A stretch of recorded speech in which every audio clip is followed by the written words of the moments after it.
Bien, je commencerai par une double citation. D'abord, une affirmation. Citation. « Personne n'a besoin de philosophie pour réfléchir sur quoi que ce soit. On croit donner beaucoup à la philosophie en faisant l'art de la réflexion, mais on lui retire tout. Car les mathématiciens comme tels n'ont jamais attendu les philosophes pour réfléchir sur les mathématiques, ni les artistes sur la peinture ou la musique. Dire qu'ils deviennent alors philosophes est une mauvaise plaisanterie, tant leur réflexion appartient à leur création respective. » Fin de citation. Deuxième citation, sous forme de question. « En quoi la philosophie peut servir à des mathématiciens ou même à des musiciens, même et surtout quand elle ne parle pas de musique ou de mathématiques ?» Fin de citation. Il s'agissait là, vous l'aurez sans doute reconnu, de Gilles Deleuze, philosophe suffisamment consensuel de nos jours pour que ses propos puissent être aujourd'hui entendus par tous. Deleuze avance ici 2 points qui vont guider mon exposé. Premier point, un musicien n'a nul besoin de philosophie pour réfléchir sur la musique, en particulier nul besoin de philosophie pour en saisir le vrai, et moins encore pour le dire, si tant est que la vérité puisse jamais être dite. Tout de même, un musicien n'a nul besoin de philosophie pour réfléchir sur la musique. Conséquence, si un musicien se réfère à la philosophie autrement qu'en homme normalement cultivé, si un musicien convoque la philosophie de l'intérieur même d'un propos musicien sur la musique, cela ne va aucunement de soi, et il convient alors que le musicien, autant que faire se peut, précise pour quelles raisons il y procède.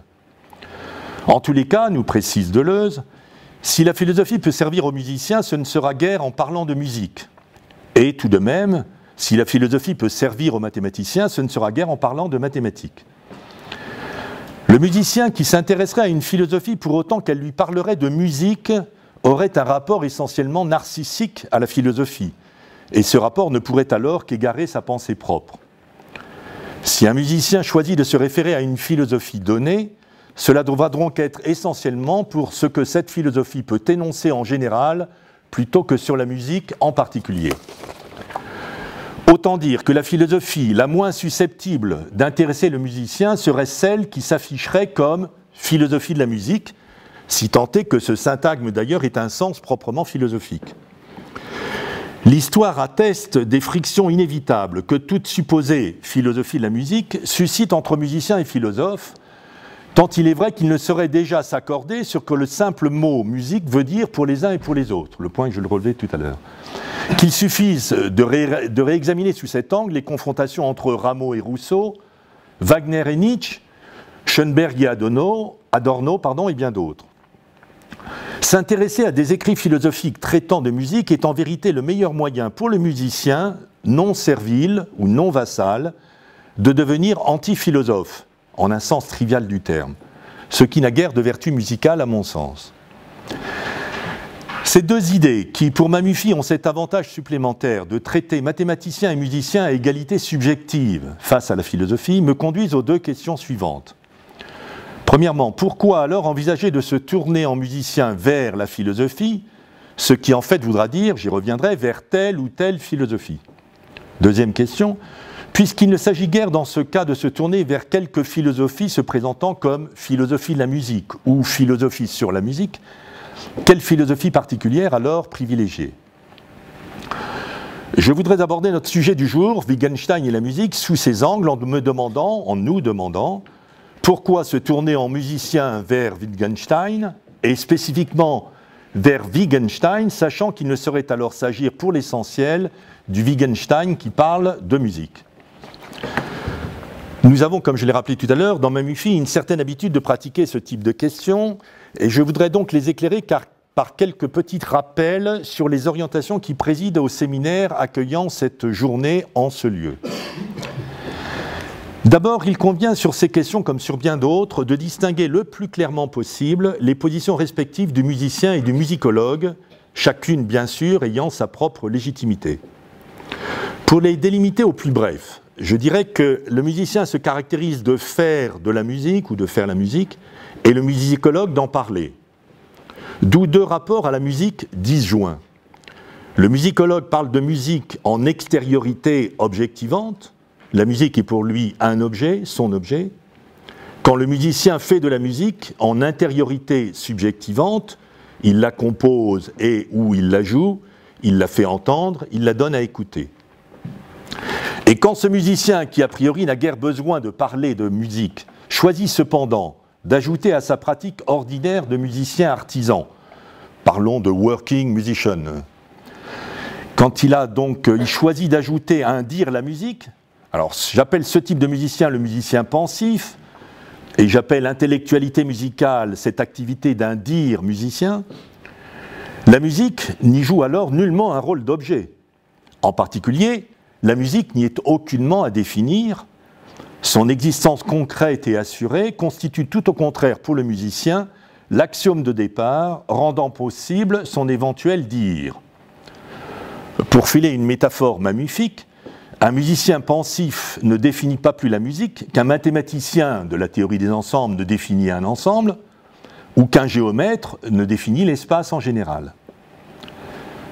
Ceci débouche alors sur deux types de discours sur la musique, en particulier sur deux manières entièrement différentes de théoriser la musique.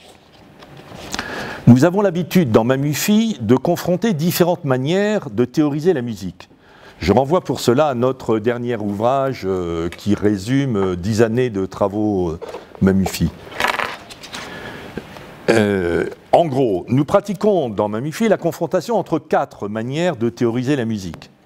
Les théories mathématiques de la musique, les théories musiciennes de la musique, les théories musicologiques de la musique et les théories philosophiques de la musique.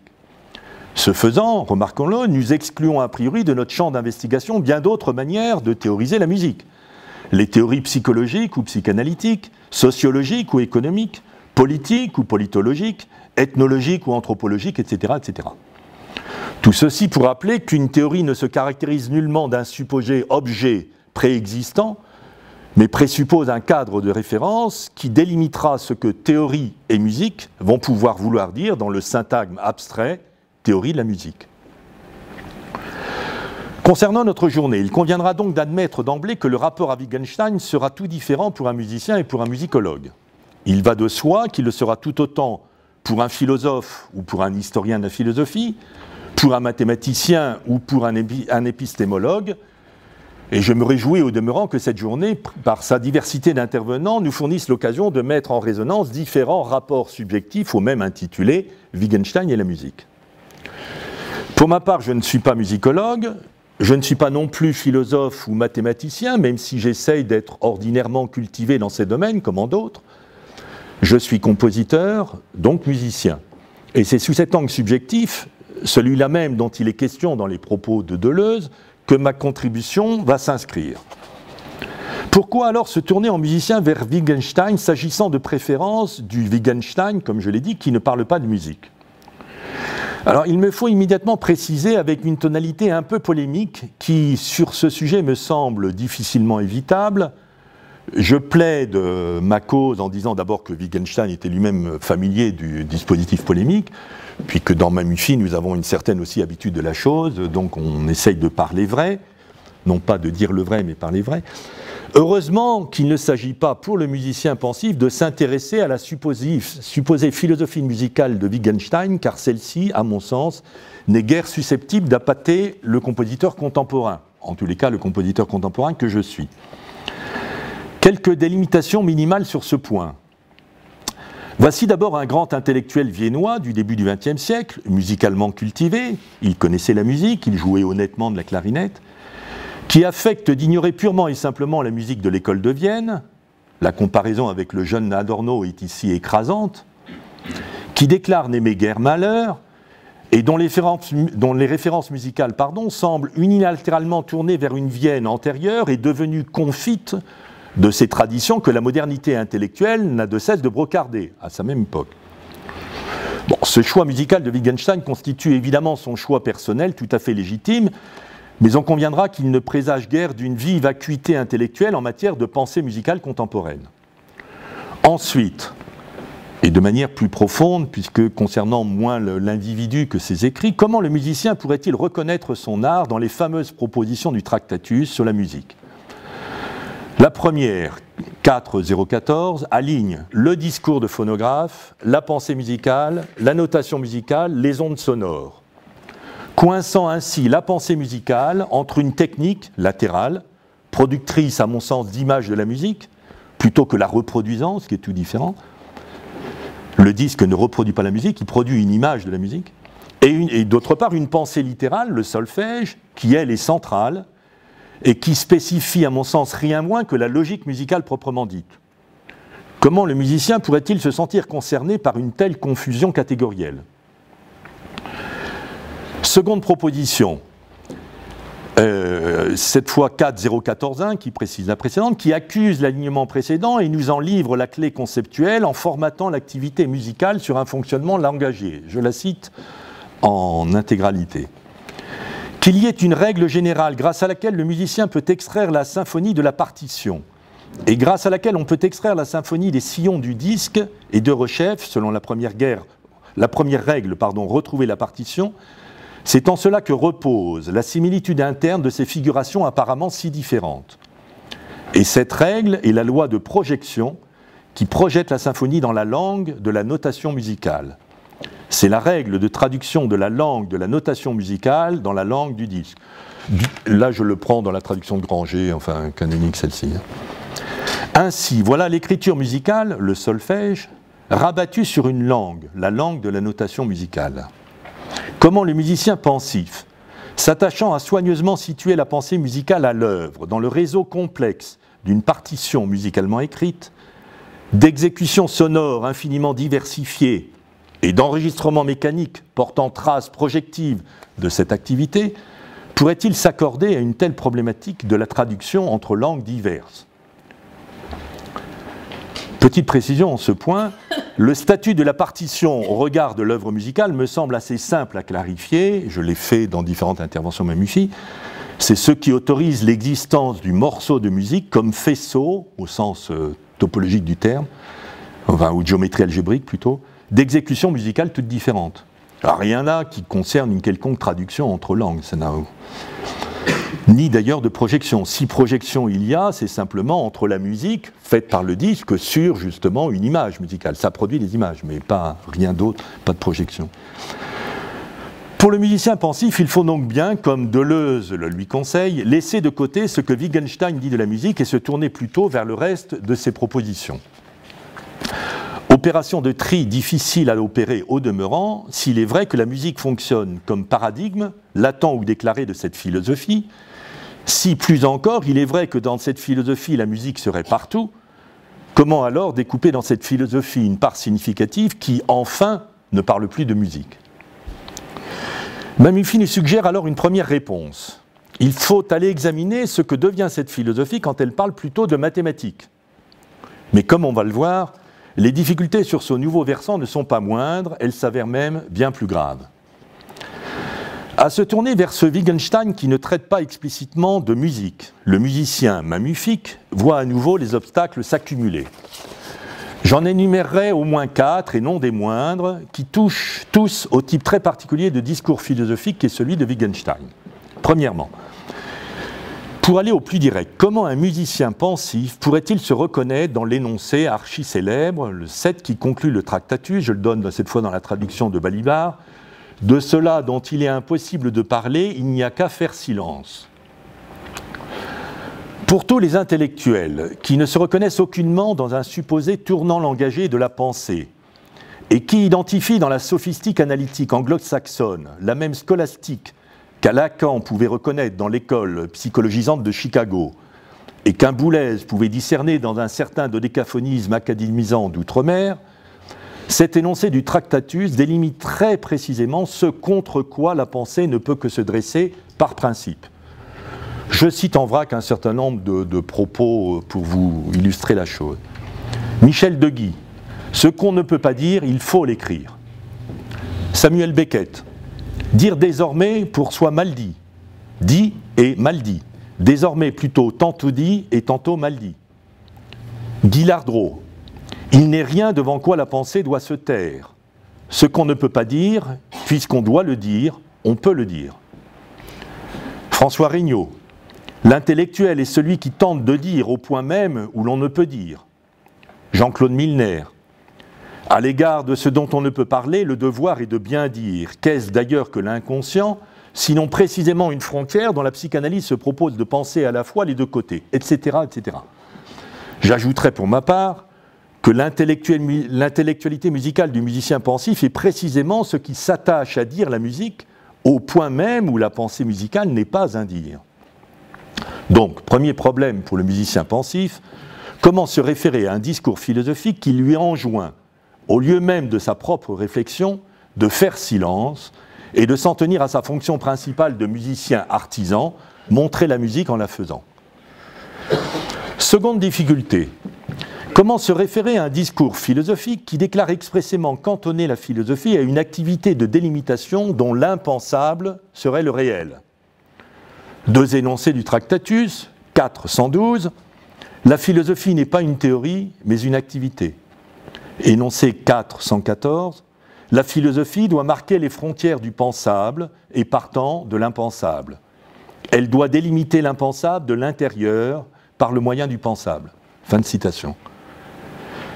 Quel intérêt le musicien pensif aurait-il à se référer à une telle philosophie, lui qui précisément tente d'arracher la musique à la sphère convenue de l'impensable, de l'irrationnel, de l'ineffable et de l'indicible, et rajouter la mystique et tout ce que vous voulez d'autre. Troisième difficulté, non moins massive.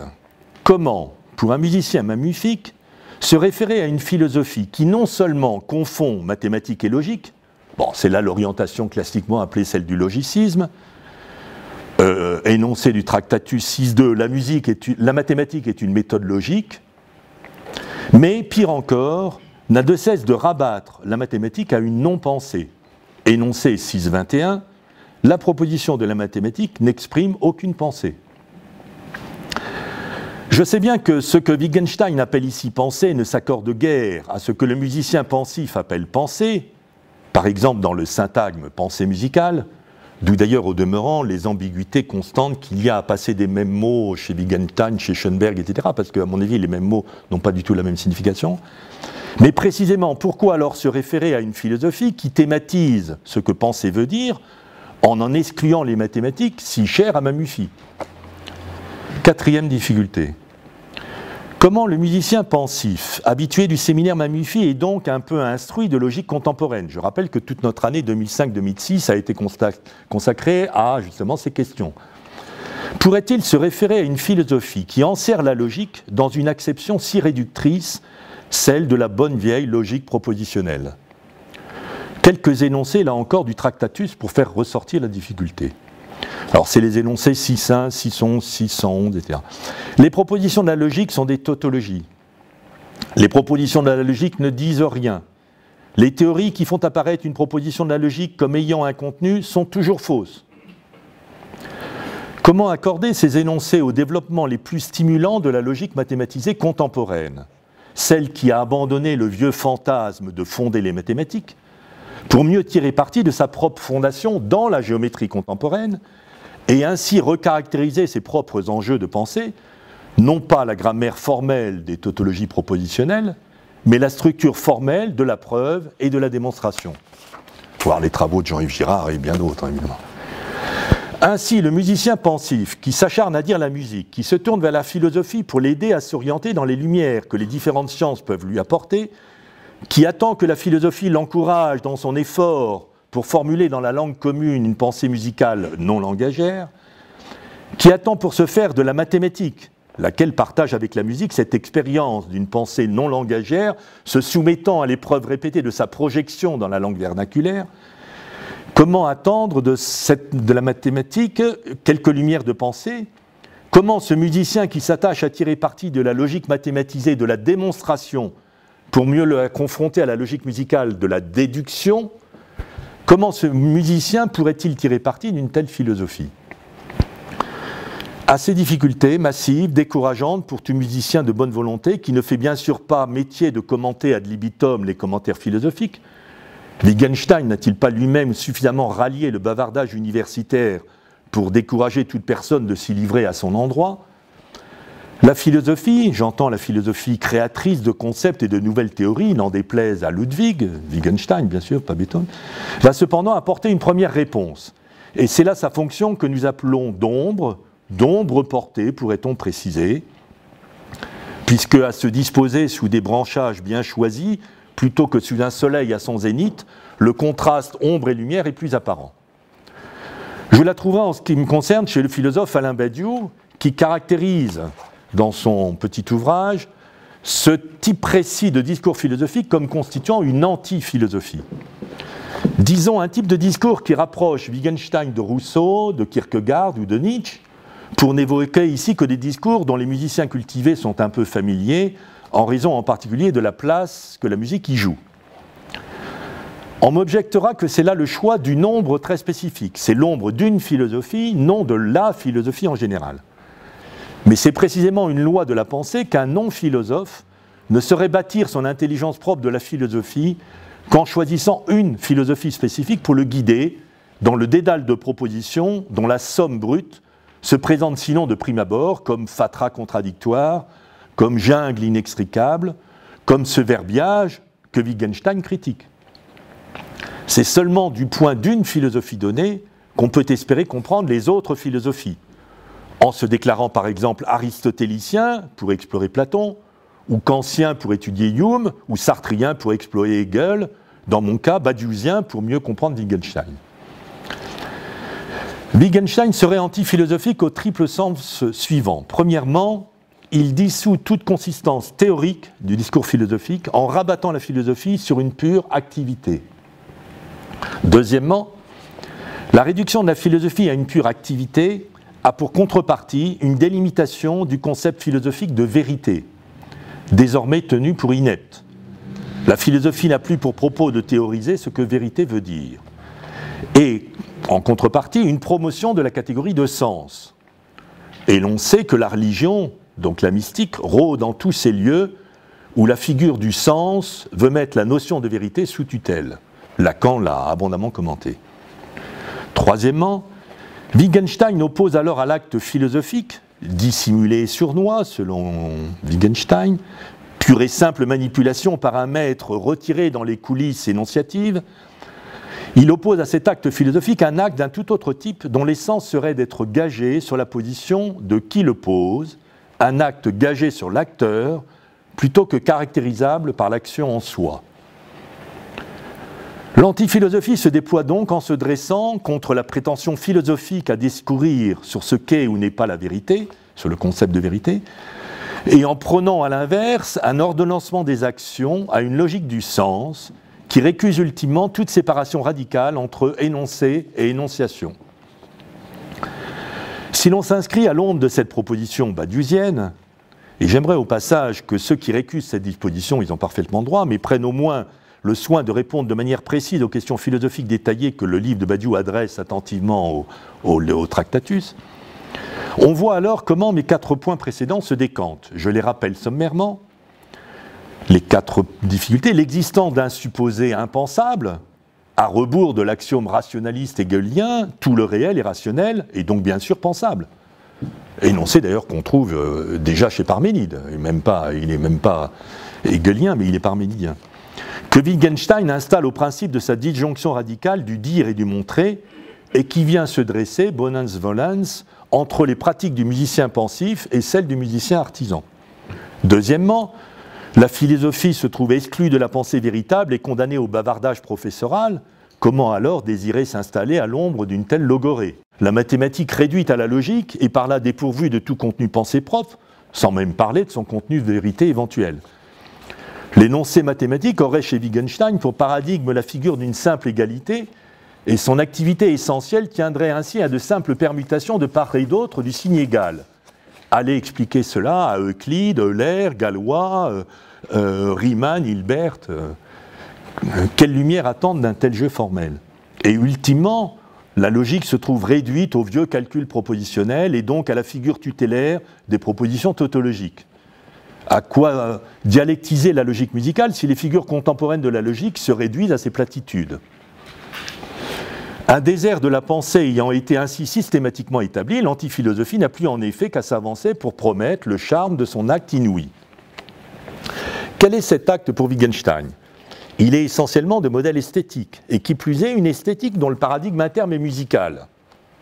Ainsi, nous étant éloignés le plus possible de ce qui du discours wittgensteinien pouvait concerner la musique, nous la retrouvons finalement logée au corps même de son discours. Autant dire que l'impasse pour le musicien pensif se présente ici comme totale. Comment envisager de théoriser la musique en musicien, à la lumière de la mathématique, à l'ombre de cette anti-philosophie wittgensteinienne, si d'une part, la musique n'est pas une pensée, mais une manière d'agir l'impensable, si d'autre part, la mathématique n'est qu'une extension prétentieuse des tautologies logiques, et si l'antiphilosophie en question prend la musique pour modèle de l'acte de monstration qu'elle promet. En ce point, le musicien se trouve condamné au dilemme suivant, soit, gonflé d'orgueil d'être ainsi disposé sur un piédestal, il enfle, telle la grenouille de la fable, à la mesure de l'excellence antiphilosophique qu'on lui prête, soit il se tourne ailleurs. Je ne voudrais cependant pas m'en tenir ici à ce somme dilemme et à la conclusion qui pour moi s'en impose. Théoriser en musicien la musique implique une toute ombre philosophique que celle procurée par les écrits de Wittgenstein. Bien sûr, cette conclusion proprement musicienne ne concerne pas directement les activités musicologiques, moins encore philosophiques, qui répondent à de tout autres critères que ceux du musicien. Qu'en est-il pour le mathématicien pensif? J'ai tendance à penser qu'il ne doit guère mieux y trouver son compte que le musicien, et je soupçonne qu'il en va de même pour le logicien contemporain. Je ne voudrais donc pas me limiter à cette impasse, non seulement parce que le musicien, pensif ou non, reste a priori un homme ordinairement cultivé, qui pourra donc continuer en toute innocence, si je puis dire, de lire et relire Wittgenstein à de toute autre fin cette fois que celle de théoriser la musique. Les enjeux de la culture et les enjeux de la pensée ne sont nullement les mêmes, bien sûr, mais également pour des raisons moins pragmatiques et plus essentielles aux musiciens pensifs. C'est que son intellectualité musicale, donc son activité verbale tentant de projeter la pensée musicale à l'œuvre dans la langue vernaculaire, ne se réduit nullement à sa dimension théorique. Donc même si ma conclusion c'est que pour théoriser la musique, on ne voit pas comment on pourrait se servir de Wittgenstein, mais l'intellectualité musicale ne se limite pas à ça. Alors, petite précision aussi au passage, mais comme sur toutes les catégories qui vont nous ajouter, la projection dont il est ici question, projeter la pensée musicale dans la langue vernaculaire, qui est l'activité de dire la musique de l'intellectualité musicale, n'est pas du tout la même que celle dont il est question, bien sûr, dans le Tractatus, la même notion. Et je m'étonne un peu qu'on n'éclaire pas davantage cette notion de projection en ayant recours aux lumières mathématiques de la géométrie projective. Petite remarque au passage. En tous les cas, en matière de projection, là encore une fois, il y a le même mot, mais évidemment des notions mathématiques diverses, des concepts philosophiques, des catégories, etc. C'est pas parce que le mot en partage que la signification l'est. Massivement dit, l'activité du musicien pensif entrelace en effet trois discours et non un seul. Un discours théorique, un discours critique et un discours que je dirais par provision esthétique. Le discours théorique s'attache à théoriser le monde que constitue la musique par elle-même. Monde étant pris ici en un tout autre sens, bien sûr, que celui du Tractatus. Et il le fait, le musicien, en ayant pour interlocuteur principal les discours scientifiques, singulièrement mathématiques. Le discours critique, par contre, s'attache à formuler la pensée musicale à l'œuvre dans tel ou tel morceau de musique, en examinant le dialogue que les œuvres entretiennent musicalement entre elles. Et le discours critique s'y attache en prenant cette fois pour principal interlocuteur, non pas les discours scientifiques, mais les autres arts et les autres intellectualités artistiques. D'ailleurs, c'est frappant, c'est Diderot qui a inventé d'une certaine façon la position critique.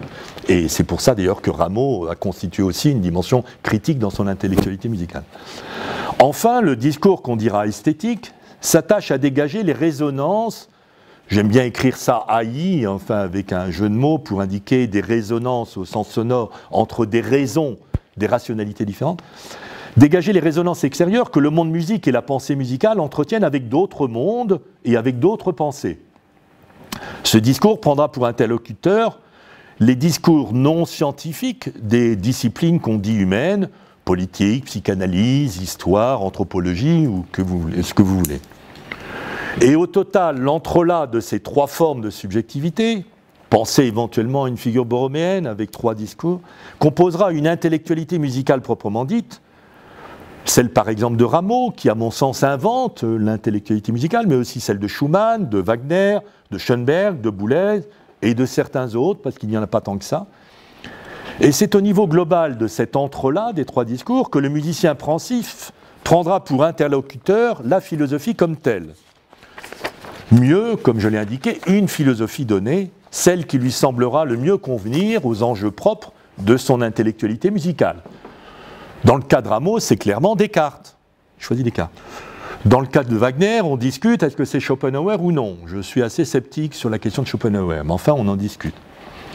Quant aux autres, la question reste en grande partie ouverte. Je prends par exemple celle de Boulez, ce qui traduit d'ailleurs bien qu'il ne s'agit pas ici d'une nécessité absolue. Il n'y a pas de nécessité absolue qu'une intellectualité musicale. Pour entrelacer ça, d'une façon, on se dispose à l'ombre d'une philosophie donnée. Ça peut arriver, mais ce n'est pas absolument nécessaire. Seconde précision générale avant d'en revenir à Wittgenstein et à son possible apport pour une intellectualité musicale non théorique. Si la philosophie procure au musicien pensif un abri intellectuel, apte à lui faciliter la délicate opération d'entrelacer une théorie, une critique et une esthétique, elle le fait de trois manières que je vais rapidement décrire en recourant métaphoriquement au lexique des sciences de la nature, vous savez, les seules sciences qu'admettait Wittgenstein. L'ombre philosophique guide le musicien, plutôt qu'elle ne l'éclaire, d'une manière simultanément, je dirais, géographique, géologique et météorologique. Pour aller droit au but, géographiquement, la philosophie aide chacun, donc également le musicien pensif qui le souhaite, à s'orienter dans le dédale des orientations de pensée contradictoires et rivales. Géologiquement, il s'agit de métaphores, vous le comprenez bien, la philosophie aide chacun à discerner les conditions intellectuelles de possibilité pour ses propres énoncés. Et météorologiquement, la philosophie dégage le temps qu'il fait pour la pensée, les questions urgentes de l'heure. Au total, la philosophie fournit ainsi à qui veut l'ombre à l'abri de laquelle examiner tranquillement, et non pas sous les pleins feux du soleil, la carte, les soubassements et l'air ambiant dans lesquels toute pensée doit apprendre à se mouvoir par elle-même. Il ne s'agit pas là de la lumière propre aux résultats mathématiques, lumière qui peut prendre la forme de théorèmes, de notions ou de méthodes, mais bien d'ombres protectrices, telles celles qu'un vaste chêne peut fournir au dos d'un marcheur au long cours. En quelque sorte, l'ombre apaisante, ici philosophique, guide et oriente, prenez l'image du cadran solaire, si vous voulez, quand la chaude lumière, ici mathématique, éclaire et vivifie. Si l'on adopte cette problématique de l'ombre, les écrits de Wittgenstein sont-ils susceptibles de s'y inscrire pour le musicien non plus théorique, mais critique, et soucieux des résonances avec les disciplines non artistiques et non scientifiques? Peuvent-ils l'aider à diriger son discours, à le stabiliser sur un socle un peu ferme et à le sensibiliser aux questions de l'heure? Peuvent-ils abriter l'édification d'une pensée musicienne qui soit à la fois orientée, stable et contemporaine? En ce point où il n'est plus question de mathématiques, ni même de logique mathématisée, le champ des pensées d'ordre philosophique, susceptible d'opérer comme abri pour le musicien pensif, s'élargit considérablement. Il n'est d'ailleurs nullement nécessaire au musicien de caler son propre entrelac sur une seule philosophie donnée. Le musicien peut recourir à des ombres philosophiques différentes selon les circonstances et la nature théorique, critique ou esthétique de son propos, sans qu'il doive, ipso facto, s'assurer de la consistance proprement philosophique de l'entrelac résultant. D'une certaine façon, le musicien pensif au travail fait feu de tout bois pour trouver par-ci le concept ou la notion qui va le stimuler, par-là la méthode d'investigation qui le dynamisera, enfin ailleurs, le groupe d'énoncés susceptible de consolider telle ou telle de ses hypothèses. Mon propos précédent a ainsi privilégié le seul Tractatus, mais qui ne sait que la bibliographie de Wittgenstein et sur Wittgenstein est sans limite, et je ne saurais donc raturer la possibilité d'y trouver d'autres ombres pour d'autres orientations musiciennes que la mienne.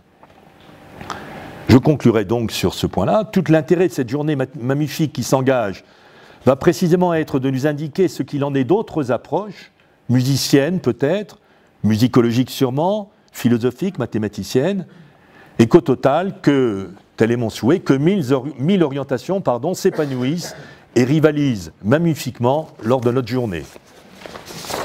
Bien.